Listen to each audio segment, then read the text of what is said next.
गुरुवार की देर रात को ईस्टर्न बाईपास संलग्न इलाके में सड़क दुर्घटना में एक बाइक सवार गंभीर रूप से घायल हो गया है।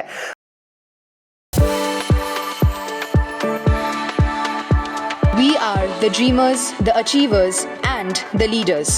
Come, join us today. बताया गया है कि बीती रात को एक युवक बाइक से पूर्व चैनपारा से ईस्टर्न बाईपास की ओर जा रहा था। सड़क खराब होने के कारण बाइक अनियंत्रित होकर दुर्घटनाग्रस्त हो गया। घटना के बाद युवक कुछ देर तक घायल अवस्था में ही सड़क पर पड़ा रहा। इसके बाद ईस्टर्न बाईपास से आ रही एक ट्रक चालक की नजर घायल युवक पर पड़ी। बाद में ट्रक चालक और स्थानीय लोगों की मदद से युवक को बरामद किया गया। वहीं घटना की जानकारी मिलते ही आशीगढ़ चौकी की पुलिस मौके पर पहुंची और युवक को इलाज के लिए सिलीगुड़ी जिला अस्पताल भेजा और पुलिस पूरे मामले की जांच में जुट गई है।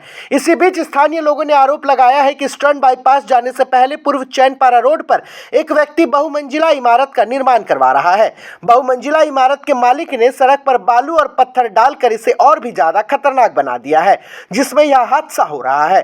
स्थानीय लोगों ने कहा है कि कई बार बहुमंजिला इमारत के मालिक को इस मुद्दे से अवगत कराया गया है, लेकिन अभी तक बहुमंजिला इमारत के मालिक ने स्थानीय लोगों की बात नहीं सुनी है। ধুমধাম একটা আওয়াজ হলো। আওয়াজ হওয়ার পরে বললাম যে কি এমন অ্যাক্সিডেন্ট হলো ওই জায়গাটাতে। তো বেরিয়ে চলে আসলাম, হাত পাতে খাওয়া দাওয়া ঠিকভাবে হয়নি। আসে দেখলাম যে ছেলেটা এখানটা পড়ে আছে, বাইকটা ওই জায়গাটা পড়ে এসে দূরের থেকে দেখলাম বাইকটা ওই জায়গায় পড়ে আসছে। তারপরে যে বালু বস্তা ডাম্বুলটা যেগুলো যায় তারা গাড়িটা থামায়, ওনার বাইকটা নিয়ে সেখানে দাঁড়া করাইল। তখন আমরা এসে স্পটে আসলাম। তো ছেলেটা বলতেছে দাদা স্ট্যান্ড তো নেই গাড়ির, কী করবো? ছুঁয়ে রাখেন এখানে। ছেলেটা ছিল এখানে, নিয়ে আসলো এখানে, জল ফল দেওয়া হলো। তো ছেলেটার পরিস্থিতি খুবই একটা ভালো না, একজনই একাই ছিল। এই যে হচ্ছে এই যে বিল্ডিংটার জন্য রাস্তার হচ্ছে এই পরিস্থিতি আপ এন্ড ডাউন। ওনারা কাজ করতেছে, পুরোটা আমাদের রাস্তাটাকে ব্লক করে কাজ করতেছে। এই বিল্ডিং ওলা মালিক পুরো রাস্তা ব্লক করেছে। ওনাকে এর আগে কমপ্লেন করা হয়েছিল এই জায়গাটাতে যে আপনারা সকাল সকাল কাজটা করবেন না, আপনার কাজটা যদি করেন 8টার পরে করেন বা 9টার পরে করেন, আমাদের কথাগুলো ওনারা কোনো গ্রাহ্য করেনি।